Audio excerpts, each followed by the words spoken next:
श्री कृष्णा, राधे राधे। पितृपक्ष चल रहा है और आज सुनेंगे पितृपक्ष में सुनी जाने वाली संपूर्ण कथाएं। शिव पुराण के अष्टम स्कंद में कोटि रुद्र संहिता में यह कथा है कि एक बार गौतम महर्षि ने ब्रह्मा जी की 10,000 वर्ष तक तपस्या की। इसके फलस्वरूप उन्हें अनेक सिद्धियां प्राप्त हुई। जिस क्षेत्र में गौतम ऋषि निवास करते थे वहां उस समय पानी का अकाल पड़ा हुआ था। गौतम ऋषि ने वरुण देव की तपस्या की। वरुण देव ने 6 महीने में प्रकट होकर उन्हें वरदान मांग लेने के लिए कहा। गौतम महर्षि ने कहा, हमारे क्षेत्र में जल की वर्षा हो जाए जिससे यहाँ का अकाल समाप्त हो जाएगा। वरुण देव ने कहा, यह मेरे बस की बात नहीं है। कुछ बातों में शंकर जी का विधान है, परंतु मैं आपको वरदान स्वरूप एक गड्ढा भर देता हूँ जो हमेशा भरा रहेगा। इससे आप अपने सभी कार्य, देव, पितृ और अन्न उगाना पूर्ण कर सकेंगे। वरुण देव की कृपा से गौतम ऋषि के आश्रम के पास एक गड्ढा पानी से भर गया। अब वहाँ और भी ऋषि पत्नियां पानी भरने के लिए आने लगीं। एक बार गौतम ऋषि के शिष्य भी पानी भर रहे थे। उन ऋषि पत्नियों ने शिष्यों को डांट कर भगा दिया। ऋषि पत्नियां ऐसा ही करती रहीं। पहले अपने आप पानी भरती और फिर गौतम ऋषि के शिष्यों को भगा देती। अब गौतम ऋषि की पत्नी अहिल्या पानी भरने लगी। अन्य ऋषि पत्नियों ने अपने पतियों को जाकर झूठ मूठ अहिल्या जी की शिकायत कर दी कि यह हमें गड्ढे में से पानी नहीं भरने देती। इनको अपने गड्ढे का अहंकार है। अब ऋषियों ने गौतम ऋषि से बदला लेने की सोची। उन्होंने मिलकर एक यज्ञ किया जो काफी दिनों तक चलता रहा। यज्ञ में से यज्ञ देवता प्रकट हुए और वरदान मांगने के लिए कहा। उन ऋषियों ने कहा, हम गौतम ऋषि से बदला लेना चाहते हैं। कुछ ऐसा करो कि गौतम ऋषि का अनिष्ट हो जाए और वह यह जगह छोड़कर पर मजबूर हो जाए। यज्ञ देवता ने उन ऋषियों को बहुत समझाया कि गौतम महर्षि बहुत ही बड़े तपस्वी हैं, उनके साथ ऐसा नहीं करना चाहिए, परंतु ऋषि नहीं माने। उन्होंने यज्ञ देवता से कहा, आपको हमें यह वरदान तो देना ही पड़ेगा। अब यज्ञ देवता उन सब के सामने मजबूर हो गए क्योंकि उन्होंने यज्ञ देवता का अनुष्ठान किया था। यज्ञ देवता ने मजबूरी में उनका वचन दिया कि ऐसा ही होगा। यज्ञ देवता एक निर्बल गाय का शरीर धारण करके गौतम ऋषि के खेतों में घुस गए और उनकी फसल खाने लगे। गौतम ऋषि ने पतले तिनके समान डंडे से गाय को जैसे ही खेत से खदेड़ा, गाय मर गई। अब सारे ऋषियों ने महर्षि गौतम पर गौ हत्या का आरोप लगा दिया और कहा, तुमने अहिल्या गौ हत्या की है, इसलिए हम सब तुम्हारा बहिष्कार करते हैं। गौतम ऋषि और उनकी पत्नी ने उन ऋषियों से बहुत माफी मांगी, परंतु सभी ऋषियों ने उनका बहिष्कार कर दिया। पितृपक्ष में जब पितरों का समय आया तो गौतम ऋषि किसी ब्राह्मण को भोजन करवाना चाहते थे, क्योंकि ब्राह्मण को भोजन कराए बिना श्राद्ध पूर्ण नहीं होता। परंतु कोई भी ब्राह्मण गौतम ऋषि के घर भोजन करने के लिए तैयार नहीं हुआ। इससे गौतम ऋषि और उनकी पत्नी अहिल्या को बहुत दुख हुआ। तभी यज्ञ देवता वहां प्रकट हो गए और उन्होंने गौतम ऋषि से कहा, ऋषिवर, आप दुख ना होइए। शास्त्रों में ऐसा विधान है कि ब्राह्मण ना मिलने की स्थिति में आप गाय को भी भोजन करवा सकते हैं, क्योंकि गाय माता भी ब्राह्मण का ही स्वरूप है। गौतम ऋषि ने कहा, मुझे गौ हत्या का दोष लगा है। यज्ञ देवता ने कहा, वह गाय तो बनावटी थी, इन ऋषियों के कहने पर ही मैं वह गाय बनकर आया था। यज्ञ देवता ने गौतम ऋषि से माफी मांगी। तब गौतम ऋषि ने श्राद्ध पूर्ण किया, जिससे अन्य ऋषि जलमग्न हो गए। सभी ऋषि गौतम ऋषि से कहने लगे, तुमने अपने पूर्वजों के प्रति भी अपराध किया है। अब तुम यह जगह छोड़कर चले जाओ।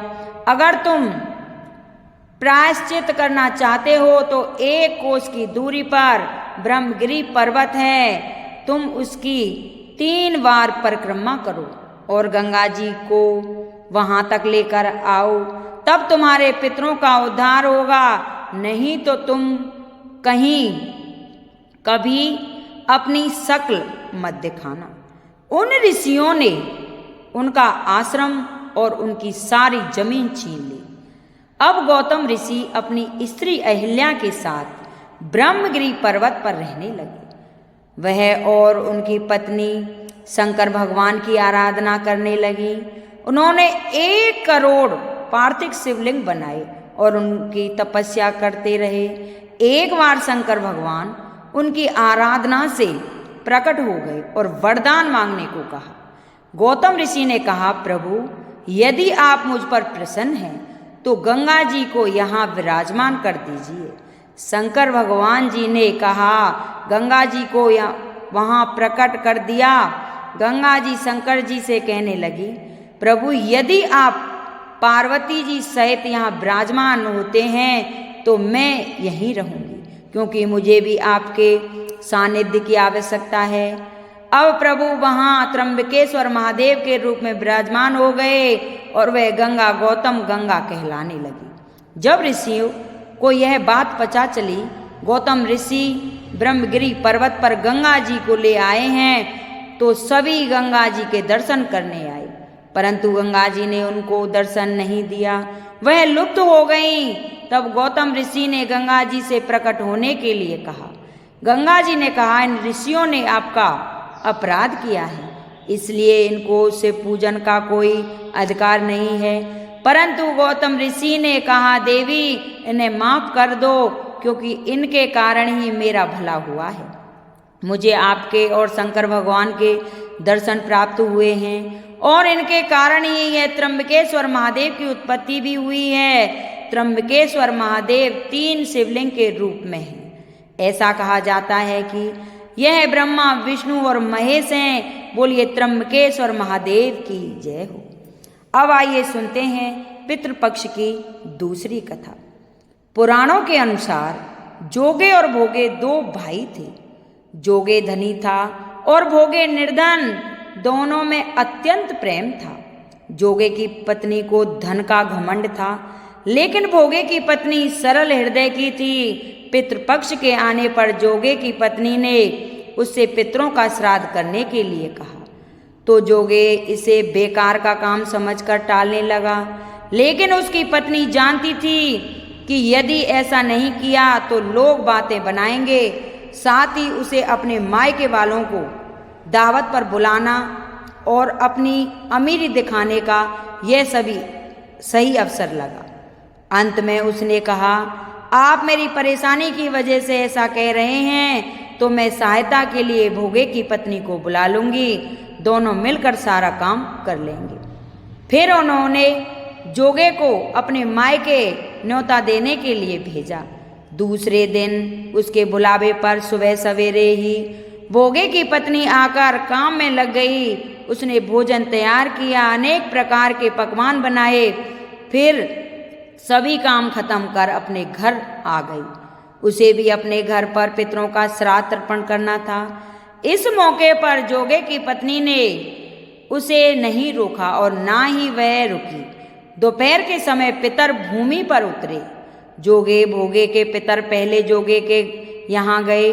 उन्होंने देखा कि उसके ससुराल वाले पहले से ही भोजन पर जुटे हुए हैं। अंत में वे भोगे के घर गए, जहाँ पितरों के नाम पर अग्यारी दे गई थी। पितरों ने अग्यारी की राख चाटी और भूखे ही नदी के तट पर पहुंच गए। थोड़ी देर में सभी पितर एकत्रित हुए और अपने अपने यहाँ के श्राद्धों की तारीफ करने लगे। जोगे भोगे के पितर ने भी अपने अब बीती कही। फिर वे सोचने लगे कि यदि भोगे सामर्थ्य होता तो उन्हें भूखा नहीं रहना पड़ता, लेकिन भोगे के घर में तो 2 वक्त की रोटी भी खाने को नहीं है। यही सब सोचकर उन्हें भोगे पर दया आ गई। अचानक वे खुशी में चिल्लाने लगे कि भोगे के घर धन हो जाए, भोगे भी धनवान हो जाए। शाम हो गई थी और भोगे के बच्चे भी भूखे थे। उन्होंने अपनी माँ से कहा भूख लगी है। तब उन्हें टालने के लिए भोगे की पत्नी ने कहा, जाओ, आंगन में हौदी औंधी रखी है, जाओ उसे खोल लो और जो भी मिले बांट कर खा लेना। बच्चे वहां जाते हैं तो देखते हैं कि हौदी मोहरों से भरी पड़ी है। वे दौड़कर माँ के पास पहुंचे और सारी बातें बताईं। आंगन में जब भोगे की पत्नी ने यह सब देखा तो वह भी हैरान हो गई। इस तरह भोगे भी धनवान हो गया। धन पाकर वह कभी घमंड ही नहीं हुआ। अगले साल का पितृपक्ष आया। भोगे की पत्नी ने श्राद्ध के लिए 56 प्रकार के भोग बनाए। ब्राह्मणों को अपने घर बुलाकर श्राद्ध किया, भोजन कराया और दक्षिणा दी। सोने चांदी के बर्तनों में जेठ जेठानी को भोजन कराया। इससे पितर बहुत ही प्रसन्न हुए और तृप्त हुए। अब आइए सुनते हैं पितृपक्ष की तीसरी कथा। पितृपक्ष की तीसरी कथा जो श्राद्ध के समय सुनी जाती है। माथे का पसीना अपने दुपट्टे से पोंछती हुई नियति किचन से निकलकर आई और लिवलिंग रूप में रखे सोफे पर थम से बैठ गई। थकान से पूरा शरीर दर्द कर रहा था। उसका सितंबर का महीना था और पितृपक्ष चल रहे थे। आज उसके ससुर जी का श्राद्ध था। बस थोड़ी ही देर पहले ही पंडित जी और कुछ रिश्तेदार भोजन ग्रहण कर घर से गए थे। सबने उसके हाथ के बने भोजन की खूब तारीफ की थी। खासकर उसकी बनाई हुई खीर सबको खूब पसंद आई थी। सभी मेहमान तृप्त होकर गए थे। इस बात की संतुष्टि साफ झलक रही थी कि नियति के चेहरे पर। कहते हैं यदि पितृ श्राद्ध में भोजन करने वाले लोग तृप्त होकर जाएं तो समझ लीजिए आपके पितृ भी तृप्त हो गए। चलो जरा सी खीर चखी जाए, मैं भी तो देखूं कैसी बनी है खीर जो सब इतनी तारीफ कर रहे थे। दुबदुबाते हुए नीति एक कटोरी में थोड़ी सी खीर लिए वापस लिविंग रूम में आ गई। ड्राई स्पून से भरी हुई खीर वाकई बहुत ही स्वादिष्ट बनी थी। वैसे नियति को मीठा ज़्यादा पसंद नहीं था, पर पति और बच्चे भी मीठे से ज़्यादा चटपटे व्यंजन पसंद करते थे। तो खीर घर में कभी कभार ही बनती थी, पर एक व्यक्ति थे घर में जो खीर के दीवाने थे। वो थे नियति के ससुर स्वर्गीय मणिशंकर जी। से अक्सर अपनी पत्नी उमा से खीर बनवाने को कहा करते थे और उमा जी भी खूब प्रेम से उनके लिए खीर बनाया करती थी। किंतु उमा जी के स्वर्गवास के बाद सब बदल गए। एक बार मणिशंकर जी ने नियति से कहा, बहू थोड़ी खीर बना दे, आज बहुत जी कर रहा है खीर खाने को। इतना सुनते नियति उन पर बरस पड़ी थी। क्या पिताजी, आपको पता है ना, घर में माँ आपके अलावा और कोई खीर नहीं खाता। अब मैं स्पेशली आपके लिए खीर नहीं बना सकती। और भी बहुत काम रहते हैं मुझे घर पर, और बुढ़ापे में इतना चटोरापन अच्छा नहीं होता। बहू से इस तरह से व्यवहार की कल्पना भी नहीं की थी। मणिशंकर जी ने आज उनके दिल को बहुत ठेस पहुंचाई थी। उस दिन वे अपनी स्वर्गवासी पत्नी को याद कर रहे थे और रो पड़े। बस उस दिन से उन्होंने नियति से कुछ भी कहना बंद कर दिया। कभी कभी बहुत इच्छा होती खीर खाने की, पर बहू के डर से उन्होंने अपनी इस इच्छा को भी दबा दिया। कुछ दिन बाद मणिशंकर जी भी इस संसार को छोड़कर चले गए, परंतु खीर खाने की इच्छा उनके मन में ही रह गई।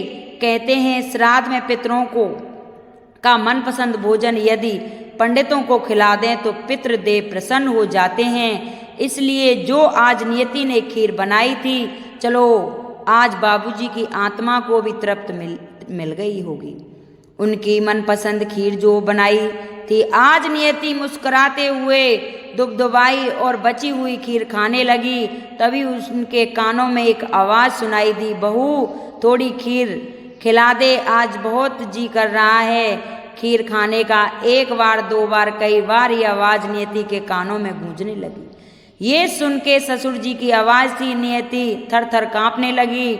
उसने सुना था कि पितृपक्ष में पितृ धरती पर विचरण करते हैं। डर के मारे नियति के हाथ से खीर की कटोरी छटक कर जमीन पर गिर पड़ी।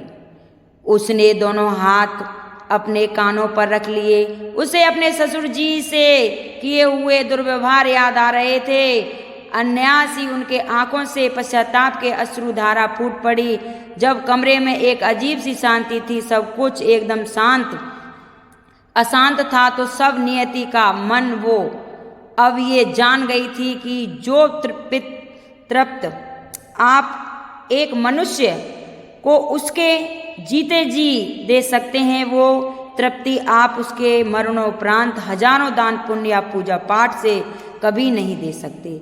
इसलिए बुजुर्गों को जीते जी सेवा करना मरणोपरांत श्राद्ध कर्म से बहुत बेहतर होता है।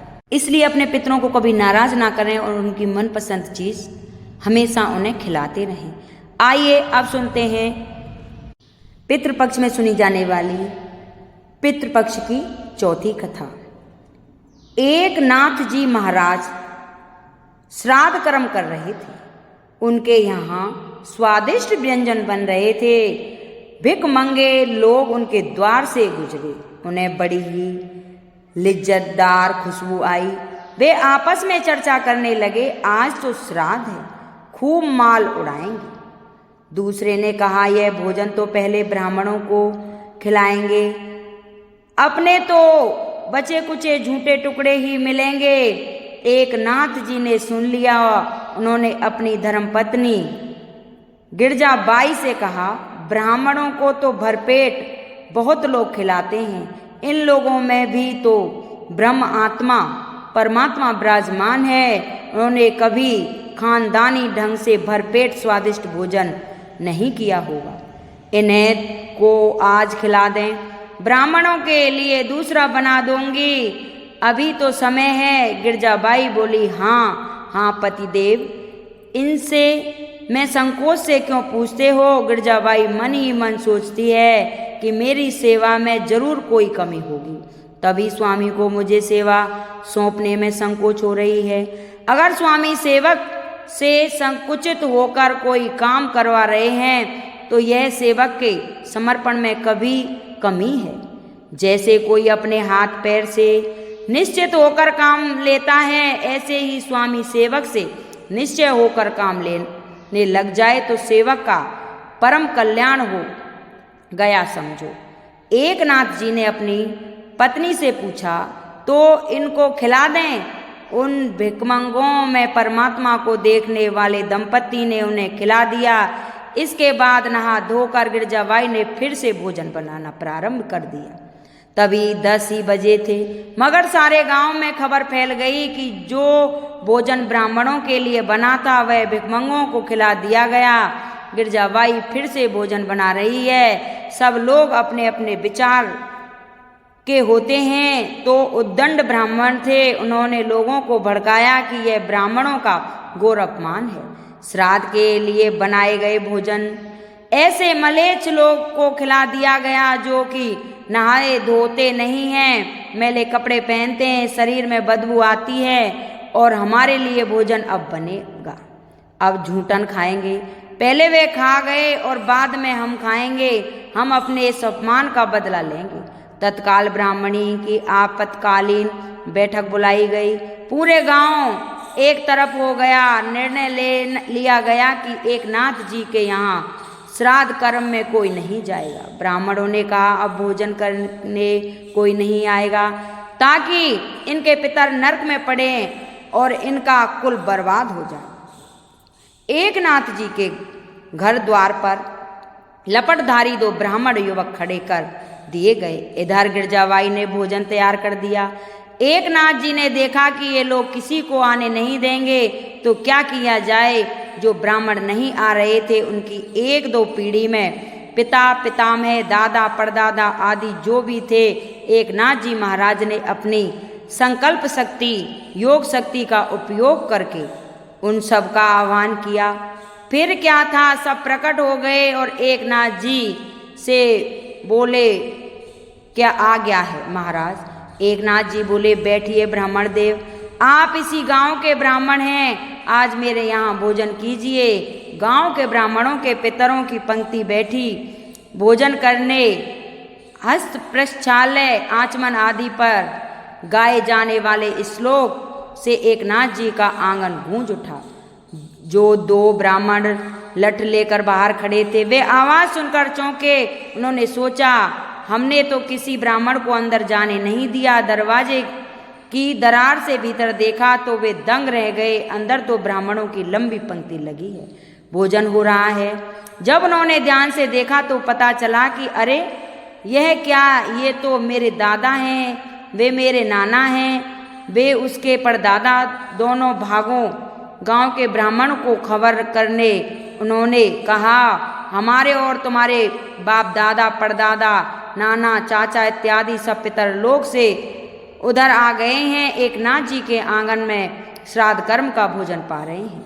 गांव के सब लोग भागते हुए आए एकनाथ जी के यहाँ। तब तक तो सब पितर भोजन पूरा करके विदा हो रहे थे। एकनाथ जी उन्हें विदाई दे रहे थे। गांव के ब्राह्मण सब देखते ही रह गए। आखिर उन्होंने एकनाथ जी को हाथ जोड़े और बोले, महाराज हमने आपको नहीं पहचाना, हमें माफ कीजिए। इस प्रकार गांव के ब्राह्मणों एवं एकनाथ जी के बीच समझौता हो गया। नक्षत्र और ग्रहों को उनकी जगह से हटकर अपनी इच्छा अनुसार गेंद की तरह घुमा सकते हैं। स्मरण करने मात्र से देवता उनके आगे हाथ जोड़कर खड़े हो सकते हैं। आह्वान करने से पितर भी उनके आगे प्रकट हो सकते हैं और उन पितरों की स्थूल शरीर में प्रतिष्ठा करके भोजन कराए जा सकते हैं। जय श्री कृष्णा, राधे राधे। ये थी पितृ पक्ष में सुनी जाने वाली संपूर्ण कथा। जो भी पितृपक्ष में इस कथा को रोजाना श्रवण करते हैं, उनके पितर हमेशा खुश रहते हैं, आनंदमग्न रहते हैं। अगर ये मेरी कथा किसी को अच्छी लगी हो तो इसे लाइक करें, शेयर करें, सब्सक्राइब करें और सभी माता बहनों के पास पहुंचाएं और कमेंट बॉक्स में जय श्री कृष्ण भगवान की जरूर लिखें। बोल श्री कृष्णचंद्र भगवान की जय।